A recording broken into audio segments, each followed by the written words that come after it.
बिस्मिल्लाहिर्रहमानिर्रहीम। अस्सलाम वालेकुम। आज 26 सितंबर बरोज़ हफ़्ता हम बात करेंगे शहबाज शरीफ की। आज मुलाकात हुई है सीनियर कालम निगारों से, कालम नवीसों से, और ये बड़ी लंबी मुलाकात थी। और इस मुलाकात में ख्वाजा आसिफ भी मौजूद थे, एहसन इकबाल भी मौजूद था, और राना सनाउल्लाह के हमरा ये सीनियर सहाफ़ियों के साथ मुलाकात की गई है। और मैं इस मुलाकात को नाम दूंगा कि ये गिरफ़्तार होने से एक दिन पहले आखिरी मुलाकात थी जिसमें पैगाम दिया गया है शहबाज शरीफ की तरफ से। कुछ जो हमारे यहाँ बड़े इदारे हैं, जो इंसाफ प्रोवाइड करने वाले इदारे हैं, या जो हमारे मुल्क में जिनको ताकतवर इदारा समझा जाता है, क्योंकि डायरेक्ट जो कनेक्शन था शहबाज शरीफ का, वो नवाज़ शरीफ की तकरीर ने काट दिया है। और जब से नवाज़ शरीफ ने पाबंदी लगाई है कि हमारा कोई भी शख्स मुलाकात नहीं करेगा किसी भी अस्करी क़यादत से, उसके बाद शहबाज शरीफ का रास्ता बंद हो गया, शहबाज शरीफ का राब्ता ख़त्म हो गया। और शहबाज शरीफ एक एक दो दो दिन की मोहलत मांगते रहे लाहौर हाई कोर्ट से, और अब वो मोहलत फाइनली ख़त्म होने वाली है कमिंग मंडे को। और आज शहबाज शरीफ ने एक दो दिन पहले प्रेस कॉन्फ्रेंस की थी, जो लास्ट जो वेडनेसडे था, और आज उन्होंने सीनियर कालम नवीसों को बुलाया है और उनसे दिल की बातें की हैं, और कुछ लोगों तक पैगाम भी पहुंचाया है। उनको अपनी तरफ से जो हाँ है, उस हाँ का भी पैगाम पहुंचाया है कि मैं कोई मुज़ाहमती तहरीक नहीं चलाऊँगा, मैं किसी मुज़ाहमती तहरीक का हिस्सा नहीं बनूँगा, मैं नून लीग को नवाज़ शरीफ के मुताबिक नहीं चलने दूँगा, मैं हमेशा मुफाहमत की सियासत करूँगा। मैं 25 साल से गेट नंबर 4 के चक्कर काट रहा था, और अब भी मैं चक्कर लगाता रहूँगा। मुझे जैसा कहेंगे मैं वैसे आपके साथ चलने को तैयार हूँ, लेकिन मुझे माफ़ी दी जाए। और साथ उन्होंने ये भी कहा है कि मुझे 100% 100% इस बात का यकीन है कि मुझे इमरान खान गिरफ़्तार करवाना चाहते हैं। अब ये गिरफ़्तारी का उनको बिल्कुल क्लियर है कि उन्होंने गिरफ़्तार होना है। और अब इमरान खान को, बेसिकली ये इमरान खान को नहीं कह रहे, ये लाहौर हाई कोर्ट को कह रहे हैं। इसका मतलब तो ये हुआ कि ये पहले इल्ज़ाम लगाते हैं हुकूमत पर कि उनको लाने वाला कोई और है, तो क्या अब ये जो गिरफ़्तारी का कह रहे हैं, इनको गिरफ़्तार तो करवाना है लाहौर हाई कोर्ट के हुक्म ने। तो इसका मतलब ये है कि ये ऑनरेबल कोर्ट की इंसल्ट कर रहे हैं और तौहीन कर रहे हैं, और ये कहना चाहते हैं कि अदालतों को कोई और चलाता है। अगर अदालतें मेरिट के ऊपर समझेंगी तो इनकी दरख्वास्त ज़मानत मंजूर हो जाएगी, और अगर समझेंगी कि इसकी ज़मानत नहीं बनती तो ज़मानत खारिज हो जाएगी। ये कहना कि मुझे 100% इमरान खान गिरफ़्तार करवाना चाहते हैं, इसका मतलब ये है कि ये इनडायरेक्टली इल्ज़ाम लगा रहे हैं ऑनरेबल कोर्ट्स पर, जिसकी जितनी मजम्मत की जाए वो कम है। अब इस मुलाकात में जो चीज़ें डिस्कस हुई हैं, बड़ी खुलकर बातें हुई हैं, और ये मीडिया के ऊपर नहीं आई। जियो न्यूज़ ने कुछ चीज़ें चलाई हैं, लेकिन बाकी मीडिया के ऊपर ये चीज़ें खुलकर नहीं आई, क्योंकि इस मुलाकात में ज़्यादा जो लोग थे वो जियो के थे, जियो जंग ग्रुप के थे। तो यही बात है कि जियो ने कुछ चीज़ें चलाई हैं, लेकिन जो ज़राए हैं वो ये बताते हैं कि बड़े अहम 3-4 सवाल हैं जिनके ऊपर खुलकर शहबाज शरीफ बोले हैं। वो सवालात क्या हैं वो मैं आपके साथ बाद में शेयर करूंगा। लेकिन इस मुलाकात के फ़ौरन बाद फजलुर रहमान ने नवाज़ शरीफ को फ़ोन किया है, और वो फ़ोन क्या था, उसमें क्या पैगाम दिया गया है नवाज़ शरीफ को, और नवाज़ शरीफ को क्या धमकी दी गई है, ये भी मैं आपके साथ शेयर करूंगा। हम बात पहले कर लेते हैं शहबाज शरीफ के साथ। आज सीनियर सहाफ़ियों की, कालम नवीसों की मुलाकात हुई है। शहबाज शरीफ से पहला सवाल पूछा गया है, और बड़ा दिलचस्प सवाल है। सवाल ये पूछा गया है कि नवाज़ शरीफ जो तकरीर करने वाले थे, क्या आपके इल्म में था कि नवाज़ शरीफ ये कह देंगे, या नवाज़ शरीफ ये इल्ज़ाम लगा देंगे, या नवाज़ शरीफ इस तरीके की गुफ्तगू करेंगे? शहबाज शरीफ ने कहा कि इसका जवाब मैं अलहदगी में दूंगा, सबके सामने इसका जवाब मैं नहीं दे सकता। इसका मतलब ये है कि शहबाज शरीफ ये कहना चाहते हैं कि जो कुछ नवाज़ शरीफ ने अदारों के ख़िलाफ़ जो अल्फाज इस्तेमाल किए हैं, वो उनके वहम गुमान में भी नहीं थे कि नवाज़ शरीफ ऐसा कुछ बोल देंगे। अगर नवाज़ शरीफ ने ऐसा कुछ बोलना था तो शहबाज शरीफ कभी उस APC का हिस्सा ही न बनते।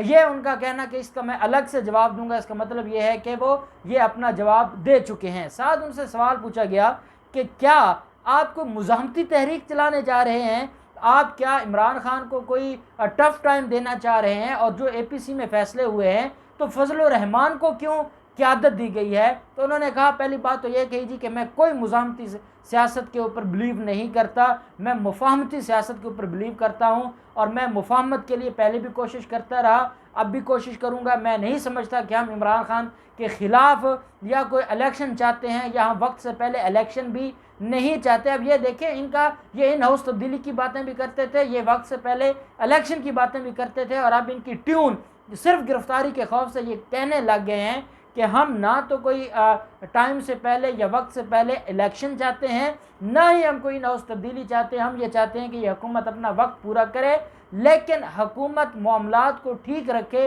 हुकूमत कौम के बारे में, अवाम के बारे में, उनके मसाइल के बारे में सोचे और ये जो मसले हैं वो हल हो सकें, ये हम चाहते हैं। और जब उनसे पूछा गया कि फजल रहमान को क्यों क़यादत दी है, अब फजल रहमान को इसलिए क़यादत दी है कि नवाज शरीफ के एजेंडे को अगर कोई बेहतर तरीके से चला सकता है पाकिस्तान में तो वो फजल रहमान है, क्योंकि ये दोनों इनकी आइडियालॉजी सेम है और इनको पीछे चलाने वाले भी सेम है। और जो शेख रशीद ने बात की है कि नवाज शरीफ की जो मोदी के साथ कॉल्स पर बात होती है, वो कहा है उन्होंने कि उसका कॉल डाटा भी सारा हमारे पास है, और ये हकीकत है कि इन लोगों को पीछे मोदी चलाने वाला है और मोदी नवाज ये लोग हैं। जब उनसे सवाल पूछा गया कि फजल रहमान को क़यादत क्यों दी गई है, तो कहते हैं जी कि फजल रहमान क्योंकि बुज़ुर्ग हैं। हालांकि एपीसी में ही आसिफ जरदारी कह चुके हैं फजल रहमान को, जब फजल रहमान ने कोई बात की तो आसिफ जरदारी ने कहा कि मैं आपसे 3 साल बड़ा हूँ और मैं बेहतर समझता हूँ कि कैसे फ़ैसले किए जाते हैं और कैसे क़यादत की जाती है। तो जब आसिफ जरदारी फजल रहमान से 3 साल बड़े हैं तो बुज़ुर्ग तो फिर आसिफ जरदारी हुए, और आसिफ जरदारी सदर भी रहे हैं और उनकी जमात भी फजल रहमान की जमात से बड़ी है। फिर उनको क्यों नहीं क़यादत दी गई? इसलिए नहीं क़यादत दी गई कि मरीम नवाज़ और नवाज़ शरीफ का जो एजेंडा है, जो फ़ौज मुखालिफ एजेंडा है, जो रियासत मुखालिफ एजेंडा है, वो फजल रहमान से बेहतर कोई नहीं चला सकता। और यही वजह है कि नवाज़ शरीफ ने कंडीशनल जो एपीसी में गुफ्तगू करने की जो उसमें राज़ी हुए, वो रज़ामंदी कंडीशनल थी कि फजल रहमान को आप फ्रंट पे लेकर आएंगे तो मैं आपके साथ हूँ। हालांकि आपने देखा है जो शहबाज शरीफ की PMLN है या बिलावल जरदारी की पाकिस्तान पीपल्स पार्टी है, उन्होंने तो फजल रहमान को घास भी नहीं डाला और उनकी तो जो ब्रीफिंग है वो भी नहीं चलाई गई, और जिस तरीके से उनको ट्रीट किया गया है, और वो उन्होंने खुद इस बात का इजहार किया है, उनकी जमात ने इजहार किया है और उन्होंने खुल के कहा है कि उनको जो इज़्ज़त देनी चाहिए थी वो इज़्ज़त नहीं दी गई। साथ शहबाज शरीफ से यह सवाल पूछा गया कि क्या आपको मना किया गया है कि आप अस्करी क़यादत से मुलाकात न करें, जिसका जवाब शहबाज शरीफ ने दिया कि हमें मना नहीं किया गया।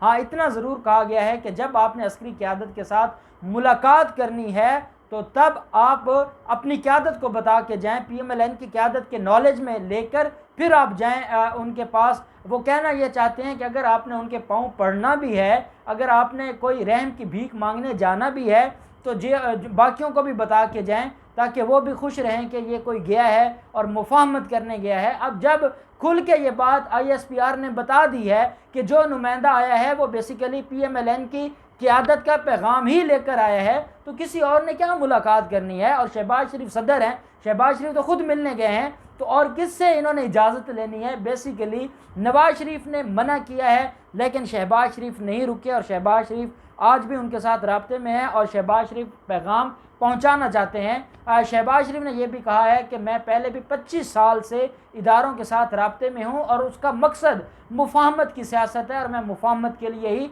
उनके साथ राब्ते में हूं, मेरा कोई और मकसद नहीं है। मैंने मुल्क की बड़ी खिदमत की है और मैंने कभी तनख्वाह नहीं ली और मैं अपने ख़र्चे पर ही बैरून मुल्क दौरों पर भी जाता रहा हूँ। साथ उन्होंने कहा है कि नवाज शरीफ की जो तकरीर है वो महाज आराई वाली कोई बात नहीं थी, उन्होंने मुस्तकबिल के लिए अपनी तजावीज़ दी हैं जिन पर गौर करना चाहिए। मुफाहमत का नज़रिया है मगर मुफाहमत से कभी कोई फ़ायदा नहीं लिया। अब ये जो शहबाज शरीफ कह रहे हैं कि जो नवाज शरीफ है उन्होंने कोई ऐसी बात नहीं की, वो बेसिकली अब शहबाज शरीफ का मसला क्या है? शहबाज शरीफ एक तरफ चाहते हैं कि मेरा भाई भी बच जाए, मेरा भाई के साथ रिश्ता भी बच जाए, और दूसरी तरफ चाहते हैं कि मेरी जो इदारों के साथ पुराना याराना है वो भी बच जाए और मुझे जो वहाँ से माफ़ी तलाफ़ी या वहाँ से जो मुझे नवाजा जाता है वो भी बच जाए। अब ये दो काम होने वाले नहीं हैं। शहबाज शरीफ को या नवाज शरीफ बचाना पड़ेगा या शहबाज शरीफ को नून लीग में शीन लीग बनाते हुए अपना जो रिलेशन है इदारों के साथ वो बेहतर करना होगा। और ये एक दिन रह गया है शहबाज शरीफ के पास फ़ैसला करने का।